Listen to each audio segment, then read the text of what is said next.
이곳 현장에서 그리고 온라인에서 예배를 드리고 있는 여러분, 오늘도 함께 예배할 수 있음에 감사합니다. 우리 지난 주일 이후에 여러분 잘 지내고 계십니까? 더 줄여줘야 될 것 같아요.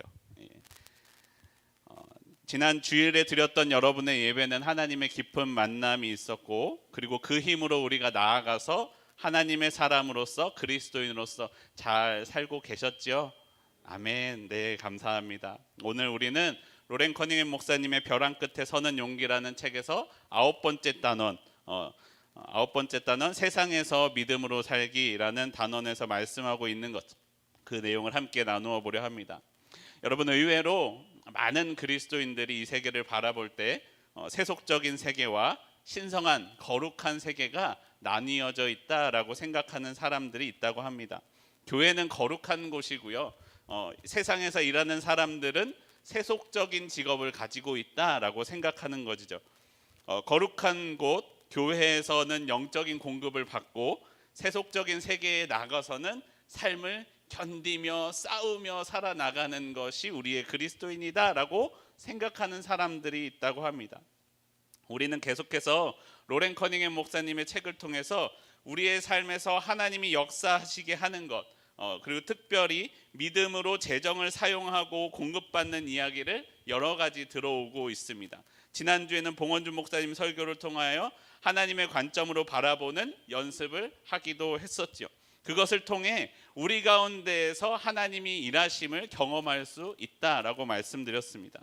그런데요, 말씀드린 것처럼 우리의 세상을 거룩한 것과 세속적인 것으로 나누어서 생각하는 사람들은 하나님의 역사하심이 어디에 나타나느냐? 거룩한 것에만 나타난다, 거룩한 것으로 생각하는 것에만 나타난다라고 생각하는 사람들이 있습니다. 목회자이거나 전임 사역자이거나 선교사들에게만 나타나는 특별한 일이라는 거죠. 혹은 교회에서 어떤 일을 할 때에만 나타나는 일로서 생각합니다. 그럴 때에만 하나님의 특별하신 공급이 있다라고 생각하고, 우리가 세속적인 일을 할 때, 세속적인 세상에서의 직업을 살아갈 때는 세속적인 공간에서는 그런 일이 일어나지 않는다라고 생각하는 사람들이 있다고 합니다.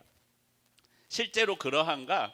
로렌 커닝햄 목사님은 그렇지 않다라고 말씀합니다. 여러분이 근무하시는 직장에서도 하나님의 기적이 일어날 수 있습니다.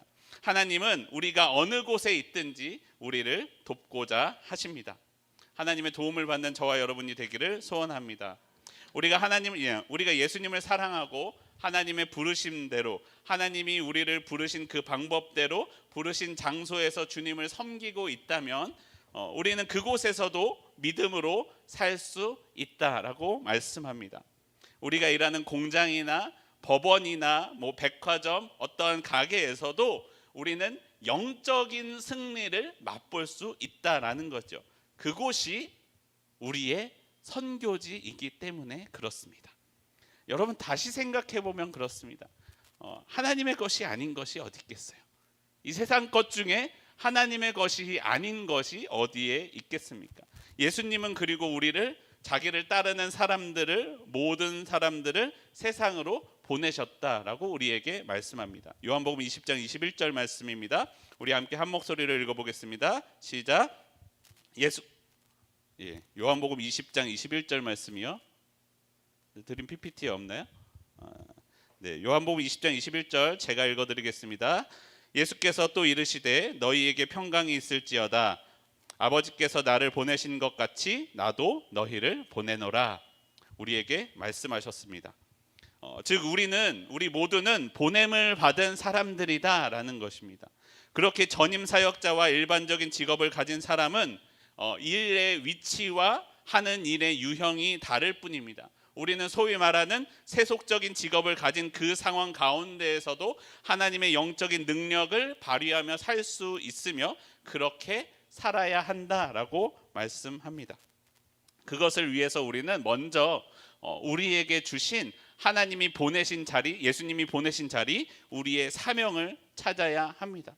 제가 처음에 벼랑 끝에 서는 용기를 설교할 때 나왔던 말씀이기도 한데요, 여러분, 하나님은 우리를 자녀로 부르셨습니다. 이것이 하나님이 우리를 향하신 소명이죠. 자녀가 아니었던 우리를 부르사 하나님의 자녀를 삼아 주셨습니다.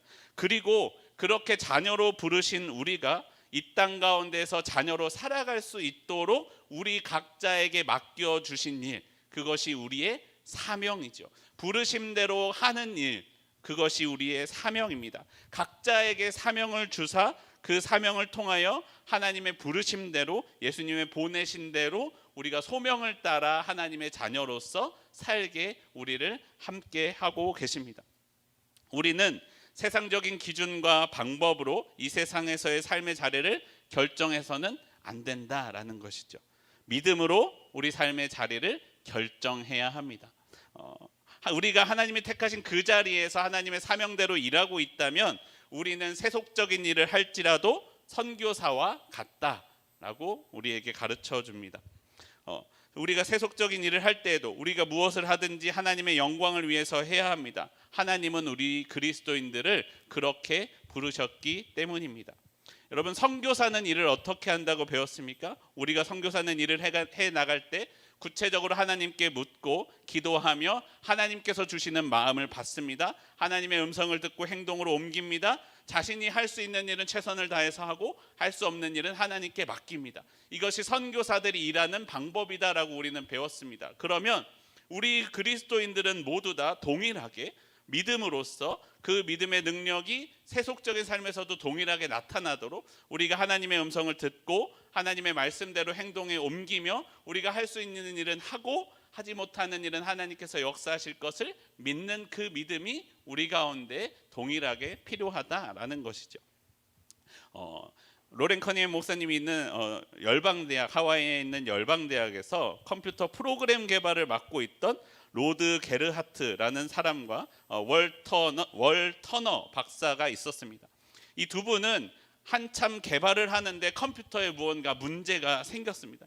며칠 동안 그 문제 때문에 그 컴퓨터를 붙들고 고민을 해봐도, 컴퓨터를 만든 제조회사에 전화를 해봐도, 도움을 구해도 이런저런 방법을 시도했지만 문제를 밝힐 수도 없었고 제대로 작동하지도 않았습니다. 두 사람은 밤낮을 가리지 않고 이것을 붙들고 고민하고 있었습니다. 그러던 어느 날 이 두 사람은 하던 일을 멈추고 잠깐 쉬려고 결정했을 때, 그때가 너무 늦은 저녁 새벽 2시였다고 합니다. 밖에 나가, 하와이에 있으니까 하와이 나가서 바닷가에 나가서 별을 보면서 한숨을 푹 내쉬면서 고민하고 있었다고요. 그럴 때 이 로드 박사님께서 기도가 절로 나왔던 것 같아요. 주님께서 해답을 하십니다. 주님 도와주세요.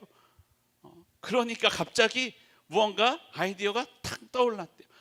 이렇게 하면 되지 않을까? 라는 원인과 해결 방법이 갑자기 머릿속에 떠올랐다고 합니다. 그리고 윌 박사님에게 소리칩니다. 그래, 뭐가 잘못됐는지 알겠어. 우리 함께 가보자 해서 가서 그 방법대로 연구실로 돌아와 시험해 봤더니 실제로 컴퓨터가 고쳐졌고 움직이며 돌아갔고 그 문제가 해결되었습니다. 두 사람은 매우 지쳤지만 기쁜 마음으로 돌아가 이제 진짜 휴식을 취할 수가 있었다고 합니다.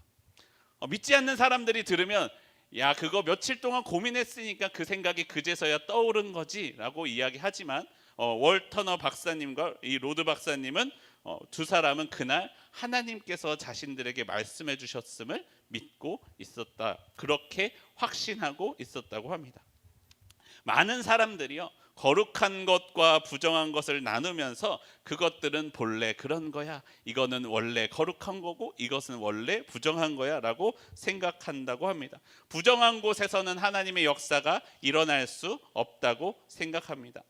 하지만 여러분, 부정한 것이 거룩해지는 곳이 있습니다. 그것이 어디입니까? 바로 하나님의 제단이에요. 하나님의 제단에 서면은 부정한 사람이, 부정한 물건이 거룩한 하나님으로 변화되는 곳이 바로 제단이죠. 그리고 그 제단은 오늘 우리에게는 예수님의 십자가 사건, 예수님의 보혈로 우리에게 다가왔습니다. 예수님께서는 십자가에서 죽으사 부정한 우리들을 거룩하게 바꾸어 주셨습니다. 예수님의 십자가의 능력은 부정한 것을 거룩하게 바꾸는 능력이 있습니다. 저에게 그 능력이 되었고요, 여러분에게도 그 능력이 되기를 소원합니다. 부정한 우리를 거룩한 하나님의 자녀로 바꾸어 주셨습니다. 하나님은 우리를 거룩하게 하시고 이 세상을 거룩하게 하기 위하여 하나님의 자녀로서 우리를 보내셨다라고 말씀합니다. 우리는 이제 이 땅 가운데에서 하나님의 거룩함을 이루기 위하여 세상 곳곳에서 살아가게 되는 것, 그것이 그리스도인의 삶입니다. 하나님의 사명대로 거룩하게 살아가는 우리가 이 땅에서 살아갈 때에 지켜야 할 원칙들에 대해서 우리에게 가르쳐 줍니다. 그 첫 번째는 바로 정직하라라는 것입니다. 여러분, 정직하게 살아야 합니다. 여러분, 우리는 이 땅 가운데 살아갈 때에 정직하게 살아야 합니다. 잠언 11장 1절은 우리에게 이렇게 말씀합니다. 잠언 11장 1절 말씀입니다. 요건 있죠. 우리 함께 한 목소리를 읽어보겠습니다. 시작. 속이는 저울은 여호와께서 미워하시나 공평한 추는 그가 기뻐하시느니라. 아멘. 성경은 우리에게 말씀합니다. 속이는 저울은 하나님께서 미워하신다라고 말씀하십니다. 정직하게 살아가는 그리스도인들은 자기 일만을 위해서가 아니라 자기가 섬기는 하나님을 위해서 일의 목표를 세웁니다. 그리고 그 방법에 있어서도 하나님을 위해서 합니다. 방법에 있어서도 하나님이 보시는 것처럼 하나님이 말씀하시는 것대로 행한다라는 것입니다. 우리의 그 모습을 하나님께서 보고 계시다. 그렇기 때문에 우리가 어떻게 정직하지 않을 수 있겠습니까? 장사의 도구인 저울을 사용할 때도 그 원칙이 동일하게 사용된다라고 말씀합니다. 여러분, 올림픽 역도 여자 선수 중에서 장미란 선수가 있습니다. 사진 띄워주시겠어요? 장미란 선수. 장미란 선수는요, 2002년 아시안 게임의 은메달을 시작으로 4번의 세계 선수권 대회에서 금메달, 2020년 광저우 아시안 게임 금메달, 2004년 아테네 올림픽에서 은메달, 2008년 베이징 올림픽에서 금메달, 아주 메달을 많이 딴 훌륭한 선수죠. 다 알고 계시죠? 그런데 그 장미란 선수는 뛰어난 선수이면서 늘 시합 전후에 이렇게 기도하는 그리스도인입니다. 이 장미란 선수가 2012년 마지막으로 출전했던 올림픽이 있습니다. 런던 올림픽이었는데요. 대부분의 스포츠 도박 회사들은 이 장미란 선수가 메달을 따지 못할 것으로 예상했습니다. 왜냐하면요, 그녀는 동일한 체급에서도 덩치가 몸집이 작은 편이었고 그 전에 부상 문제도 있었으며 많은 젊은 신인들이 치고 올라오고 있었기 때문에 장미란 선수는 금메달도 땄었지만 훌륭한 선수이지만 이제 메달을 따지 못할 거야 라고 이야기했다고 합니다. 그런데 2016년 결국 그 시합을 어떻게 끝냈느냐? 4위, 안타깝게 메달을 놓치고 말았습니다. 근데 2016년 4년이 지난 2016년에 국제 역도 연맹에서 발표한 도핑 테스트 결과 11명이 양성으로 나타났고 그 명단에 당시 장미란 선수가 속한 무제한급 동메달리스트, 무제한급 역도의 무제한급 동메달리스트, 이름도 어려워요. 흐리프 시메 쿠르슈디안이라는 선수가 포함되어 있었다고 합니다. 이 선수가 도핑이 적발되었고 장미란 선수는 뒤늦게 동메달을 땄다고 합니다. 여러분, 생각해 보세요. 금메달까지 땄던 선수가 얼마나 그러한 유혹이 많았겠어요. 요 약 한 번 맞으면 무게를 더 많이 들 수 있다면 한 번 눈 감고 지나갈 수 있다고 생각했을지도 모릅니다. 하지만 그녀는 정직하게 순위에 들지 못할지라도 게임에 정직하게 임했고 결국은 그 결과가 이 동메달로 나타나게 되었습니다. 그리스도인은 이전에도 그런 일들이 있었어요. 여기 나왔는데 금메달 땄을 때 2008년에 금메달을 땄을 때도 보시면은 덩치가 다른 사람들이 한 1.5배씩 더 크죠. 근데 그 선수들 사이에서 금메달을 땄어요. 그런데 금메달을 땄을 때에도 이 옆에 두 선수들은 약물 복용으로 탈락을 했는데 장미란 선수도 모든 사람이 저 사람은 약물했을 거야 라고 의심했지만 그렇지 않았고 그 금메달을 유지할 수 있었습니다. 그리스도인은 어떤 사람들이냐? 거짓이 분명히 드러난다라는 것을 믿는 사람들입니다. 우리가 속일지라도 그것은 분명히 드러납니다. 주님은, 우리 하나님은 건전한 정신으로 노력하는 사람들이 분명히 번성할 수 있게 해주시는 하나님이라는 것입니다. 성공은 주님을 따르고 주께서 우리에게 주신 은사를 정직하게 사용할 때 우리에게 나타나는 하나님의 역사입니다. 장미란 선수는 간증할 때도 이렇게 고백했다고 합니다. 아무리 좋은 신체 조건을 가지고 있어도 하나님께서 함께 하시지 않았다면 해낼 수 없었던 일이었다라고 고백합니다. 가족들과 교인들 그리고 많은 분들의 기도 덕분에 좋은 성적이 나왔습니다라고 고백하고요. 한 간증 집회에서는 이렇게 이야기했다고 합니다. 예쁘지 않고 특별히 잘하는 것이 없어 늘 어깨를 숙이고 살았지만 역도를 하면서 제 최악의 단점이 최고의 장점이 되었습니다 라고 말하며 보잘것없고 아무 내세울 것도 없는 사람을 택하여 사용하시는 하나님께 진실로 감사합니다 라고 고백했습니다. 그야말로 여러분, 이 분은 장미란 선수는 은사와 하나님께서 맡겨주신 그 사명으로 생각하며 살아가는 신실한 그리스도인이 아닐까 생각합니다. 그리고 그녀는 은퇴 이후에도 장미란 재단을 설립하여서 많은 사람들을 돕는 일, 소외된 선수들과 스포츠 꿈나무들을 세우는 일을 계속해서 하고 있답니다. 자기의 영광을 위해서, 자기의 부를 위해서 살아가는 것이 아니라 다른 사람들을 돕는 일에 그 힘과 능력을 사용하고 있는 것이죠. 정직하게 사는 그리스도인들은 자기의 일만을 위해서가 살아가는 것이 아니라 하나님을 위해서 자신의 일을 하면서 살아가고 목표를 정합니다. 그래서 그리스도인들이 하는 일, 만들어내는 물건, 자신이 속해 있는 사회에서 그것들이 선한 영향력을 끼치게 된다라고 우리에게 가르쳐 줍니다. 하나님은 그런 사람들을 축복하며 그 삶 가운데 역사하실 것이다 라고 가르쳐 주고 있습니다. 두 번째로 우리가 이 세상 가운데에서 그리스도인으로 살기 위한 또 하나의 중요한 원칙은 섬김입니다. 여러분, 우리가 섬겨야 합니다. 예수님은 우리에게 말씀합니다. 종이 되라 라고 말씀합니다. 마태복음 20장 26절과 7절 말씀입니다. 마태복음 20장 26절과 7절 말씀, 우리 함께 한 목소리로 읽도록 하겠습니다. 시작. 너희 중에는 그렇지 않아야 하나니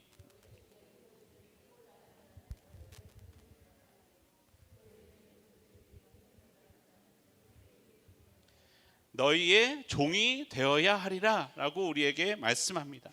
이 섬김에 대하여 우리가 잘 이해할 수 있는 좋은 이야기 중 하나가 헤르만 헤세의 단편 소설 동방술래라는 이야기가 있습니다. 동방술래는 동방으로 순례를 떠나는 사람들의 이야기였습니다. 순례를 떠났는데요, 그 순례길 가운데 단연 힘이 되어주는 사람이 있었다면 하인 중에 하나인 레오였습니다. 레오는 하인이었는데요, 여러 가지 재주를 가지고 있었습니다. 그는 허드렛 일을 하면서 사람들을 섬겨 주었고요, 노래를 부르거나 악기를 연주하며 지친 여정 속에서도 사람들의 쉼터가 되었습니다. 불평이 있으면 불평을 들어줬고 싸움이 있을 때 그 중재를 해주기도 했습니다. 가야 할 방향을 친절하게 안내해주기도 했었습니다. 그렇게 잘 진행되던 순례길이 혼란에 빠지게 되었습니다. 왜요? 하인 한 사람이 사라졌거든요. 그게 누구겠어요? 그 레오가 사라졌습니다.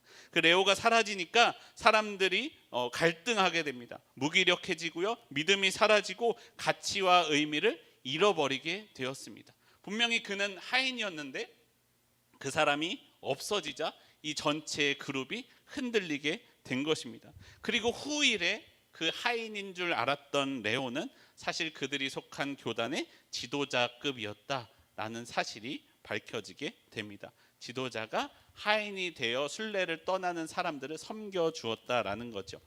그래서 세상 사람들도 이야기합니다. 서번트 리더십, 섬기는 리더십을 이야기합니다. 타인을 위한 봉사에 초점을 두며 사원과 고객의 공동체를 우선으로 여기고 그들의 요청을 만족시켜주는, 섬겨주는 일을 하는 리더십을 이야기합니다. 그런데 그 섬김의 리더십을 더 먼저 이야기하신 분이 있어요. 누구예요? 우리 예수님이죠. 예수님은 우리를 섬겨주셨습니다. 예수님은 우리를 섬겨주시며 너희도 섬기라라고 우리에게 말씀하셨습니다. 여러분, 보스는 군림하지만 리더는 섬겨야 합니다. 카우보이는 양을 뒤에서 채찍질하지만 목자는 양들 앞에서 역경을 헤쳐나가며 앞장서 나갑니다. 이 시대 가운데 필요한 사람은 이 그리스도인들, 예수님을 닮은 섬김의 목자요, 섬김의 리더이다 라고 우리에게 가르쳐주고 있습니다.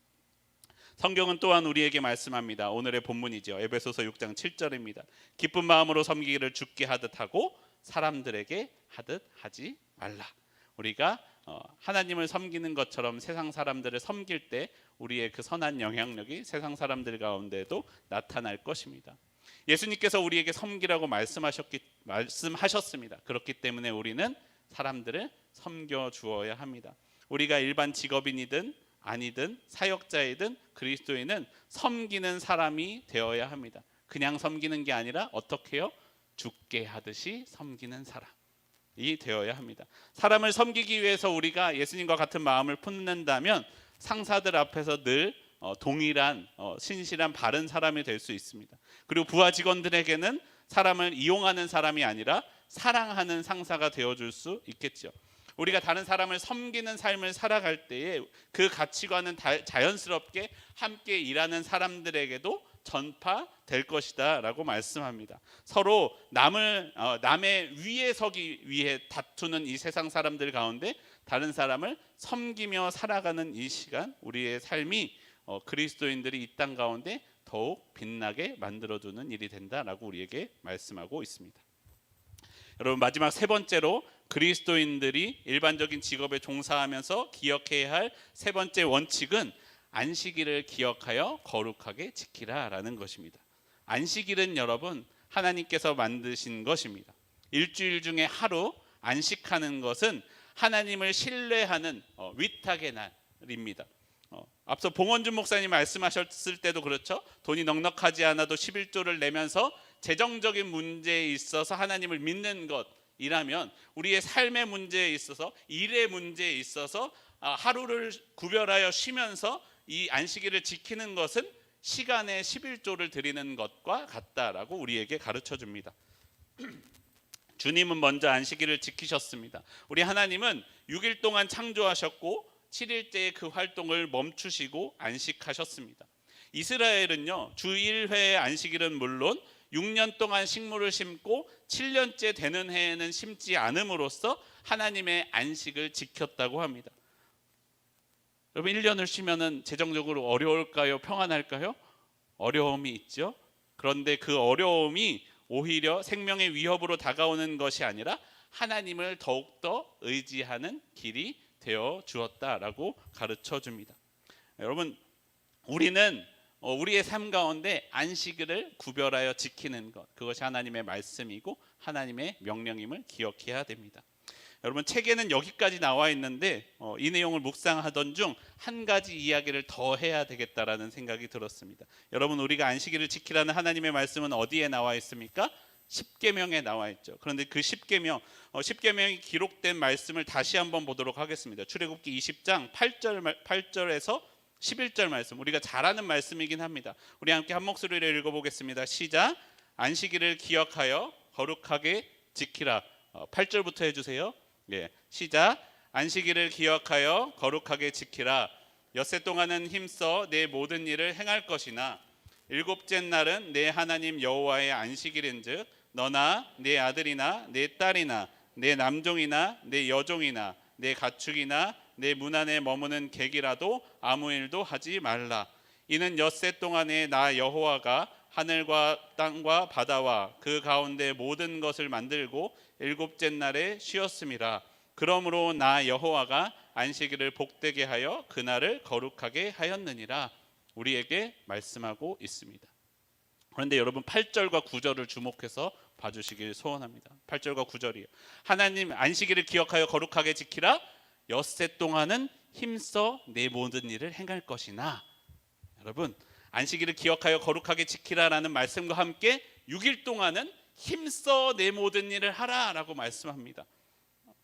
내가 6일 동안 힘써서 내 모든 일을 하라라는 것도 하나님이 우리에게 주신 하나님의 말씀이다라는 것을 기억해야 됩니다. 하나님은 6일 동안 힘써 모든 것을 만드셨습니다. 그리고 7일째에 안식하셨습니다. 다시 말하면 여러분, 우리는 안식일을 지키기 위해 6일 동안 열심히 일해야 합니다. 이 앞서 보았던 것처럼 정직과 섬김이 여기서 나타나게 되는 것이에요.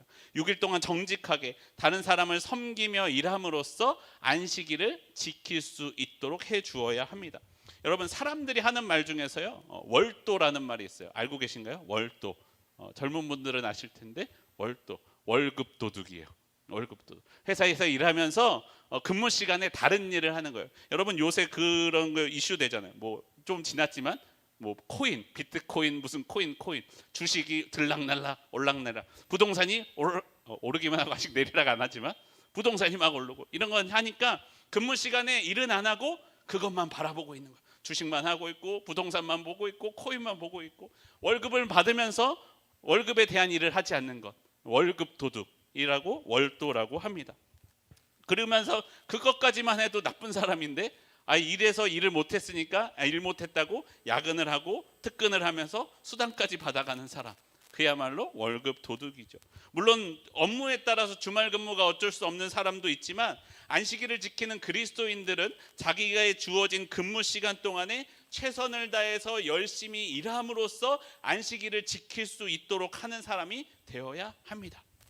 여러분, 제가 아는 교회 동생 중에서요, 큰 카페에서 일하는 친구가 있어요. 카페가 크니까 여러 사람이 일하는데 카페 특성상 휴일이 없어요. 특히 주말에는 사람들이 더 많이 오니까 주일에도 일을 해요. 순번을 정해서 쉬는 날이 없으니까 그냥 순번을 정해서 누구는 언제 오전, 누구는 언제 오후 이렇게 돌아가면서 쉬고는 합니다. 그런데 그 친구의 이야기가 저를 놀라게 했어요. 자기는 사람들 앞에서 이야기했답니다. 나는 일요일 오전에는 꼭 쉬어야 되겠어. 왜? 나는 주일날 예배를 드려야 하니까 나는 이때 꼭 쉴 거야 라고 이야기했답니다. 이 동료들 사이에서 그렇게 선포했다고 합니다.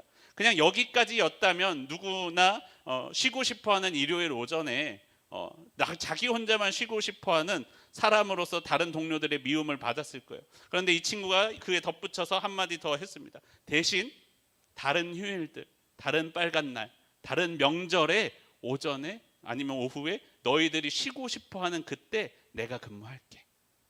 대신 일요일 날 오전만은 지켜주라 라고 이야기했다고 합니다. 다른 사람들이 쉬고 싶어하는 명절날에 빨간 날에 내가 근무할 테니 너희들은 이때 나를 좀 배려해 줬으면 좋겠다라고 이야기합니다. 자신의 휴식 시간, 자신이 쉬고 싶어, 이 친구라고 언제 그때 쉬고 싶지 않겠어요? 그런데 그 시간을 들여서 주의를 지키는 것, 그것이 그 친구가 자신의 즐거움을 포기하고 예배를 선택하는 그 안식일을 지키는 그의 삶이었습니다. 우리들은 안식일을 지키기 위하여, 주일을 지키기 위하여 얼마나 남은 날들을 열심히 일하고 있습니까? 이건 여러분에게 하는 이야기가 아니라 저를 돌아보게 하는 이야기였습니다. 여러분, 우리의 예배는 주일날 예배 시간에 예배 자리에 와서 앉아서 종이땡 칠 때 우리의 예배가 시작되는 것이 아닙니다. 우리 속장 교육할 때는 여러 번 이야기했지만 우리의 예배는 예배실에 와서 앉아서 기도할 때 시작되는 것도 아닙니다. 우리의 예배가 언제 시작됩니까? 우리가 예배하기 위하여, 예배 시간을 지키기 위하여 우리의 삶을 조정할 때, 우리의 시간을 조정할 때, 우리가 예배를 위하여 우리의 삶을 조정하는 그 순간부터 우리의 예배는 시작되는 것입니다. 우리의 삶은 예배를 드리는 시간과 예배를 드리기 위하여 살아가는 시간, 이 두 가지가 우리의 삶을 이루고 있어야 한다라는 거죠. 우리의 모든 삶은 예배와 관계되어 있는 시간이 되어야 한다라는 것입니다. 사랑하는 성도 여러분, 우리의 삶에서 거룩의 영역은 주일이라는 시간에, 교회라는 장소에 한정되지 않음을 기억해야 합니다. 우리의 모든 사람은 하나님 아래에 있습니다. 그렇기에 하나님의 사람들의 역사하심이 모든 자리에서 하나님의 역사하심이 나타나는 자리가 되어야 합니다. 우리는 언제나 어디서나 그리스도인이어야 합니다. 우리가 세속적이라고 이야기되는 그 땅 가운데에서도 정직함으로, 섬김으로, 그리고 안식일을 특별하게 힘써서 지킴으로써 하나님의 거룩한 영역임을 우리는 선포할 수 있습니다. 우리가 일반적인 일을 가지고도 일하되 하나님의 뜻을 구하며 하나님의 뜻대로 순종하며 살아가는 저와 여러분의 삶이 되기를 소원합니다. 자신의 일을 주님께서 보내신, 맡겨주신 사명임을 기억하며 이 땅 가운데 하나님을 선포하며 살아가는 우리의 삶이 되기를 소원합니다.